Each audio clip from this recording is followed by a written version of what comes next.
வணக்கம் தொழிலே. இன்றைக்கி அருமையான சுவையான ரொம்ப ஈஸியாக ஒரு பூர்ண கொழுக்கட்டை செஞ்சிடலாம் வாங்க. எந்த வேலையுமே அடுப்பில் சுமையாக நினச்சா சுமைதாங்க, அது இன்ட்ரெஸ்ட்டாக பார்த்தா நல்லா சீக்கிரமே பார்த்துடலாம்.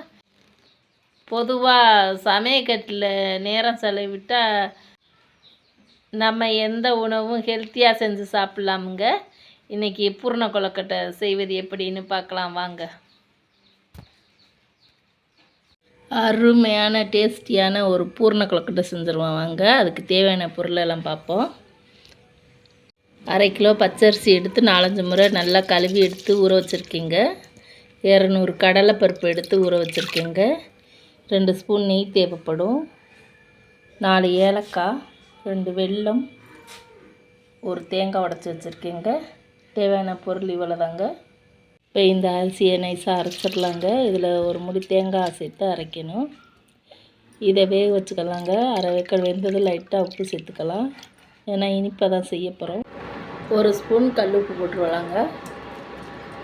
இதோட இப்போ ஒரு முடி தேங்காய் போட்டுக்கலாங்க. இதையும் அரைச்சிருவோங்க. பாருங்க வெந்துருச்சு. இந்த பக்குவத்துக்கு எடுத்துக்கணுங்க. இதை தண்ணி வடிச்சிடலாம்.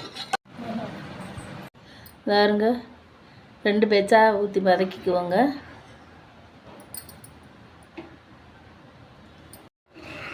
சிம்மில் வச்சுக்கிட்டே இப்படி வதக்கணுங்க.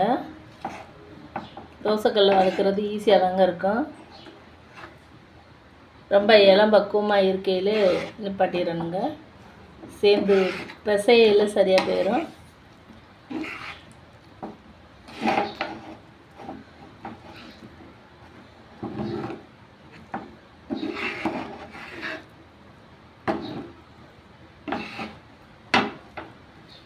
போதுங்க இந்த பக்குவத்துக்கு. இதாருங்க இந்த பக்குவத்துக்கு, இடியாப்பா மாவு பக்குவத்துக்கு பிசைஞ்சாச்சுங்க. கொஞ்சம் கெட்டியாக இருக்குன்னு ஃபீல் பண்ணிங்கன்னா 1 ஸ்பூன் தண்ணி சேர்த்து பிணைச்சிக்கலாங்க. இந்த பக்குவத்துக்கு இருந்தால் போதும். இந்த மாதிரி உருண்டையாக, ஒரு நெல்லிக்காய் தண்டி உருண்டையாக உருட்டிடணுங்க இந்த மாவை. இதில் பாதி பாதியாக போட்டு பொடி பண்ணிக்கலாங்க. அப்போ தான் நைஸாக அடிபடும். இந்த அளவுக்கு போட்டு அடித்தா போதும். இதை அரைச்சிட்டு வந்துடலாங்க. இருங்க நல்லா பொல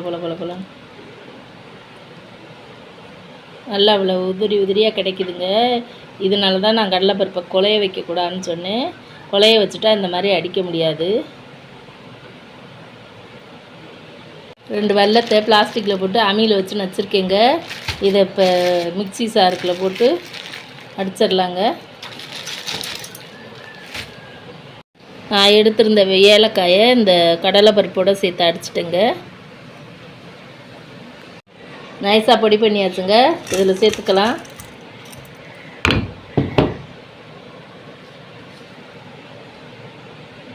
இதையும் இதில் சேர்த்துக்கலாம். தேங்காய் பூவும் இதில் சேர்த்துக்கலாம். 1 முடி தேங்காய், 2 ஸ்பூன் நெய் சேர்த்துக்கலாங்க. எல்லாம் சேர்ந்த கலவையை நல்லா பிசைஞ்சாச்சுங்க. இதை ஒரு பவுலில் சேர்த்துக்குவோம். இதை எண்ணெய் தடவிடலாங்க. இதில் ஒரு உருண்டை எடுத்து வச்சிடலாம். வச்சுட்டு இந்த டப்பா எடுத்து இப்படி அமுக்கணும்னா ஒரு சேவ் பண்ணிடுங்க. அப்போ இந்த பூர்ணத்தை எடுத்து இப்படி வச்சிடலாங்க. வச்சுட்டு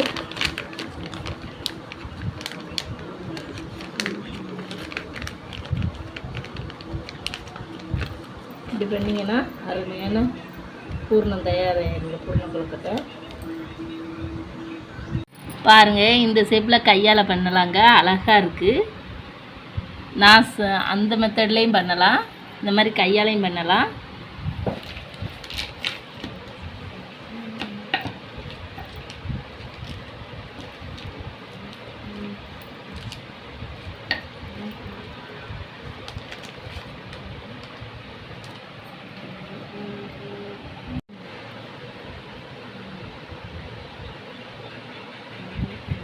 பாருங்கள் சூப்பராக அப்படியும் பண்ணிடலாங்க.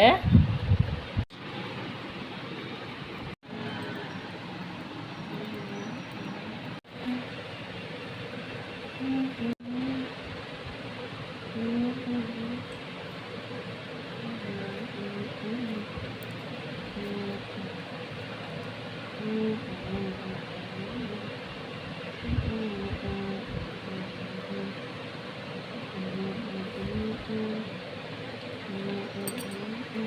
பானையில் வச்சு தாங்க வேக வச்சுருக்கேன்.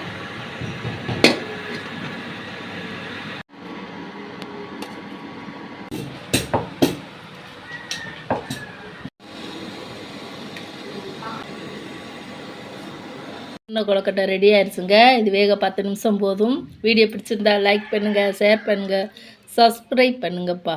தேங்க்யூ.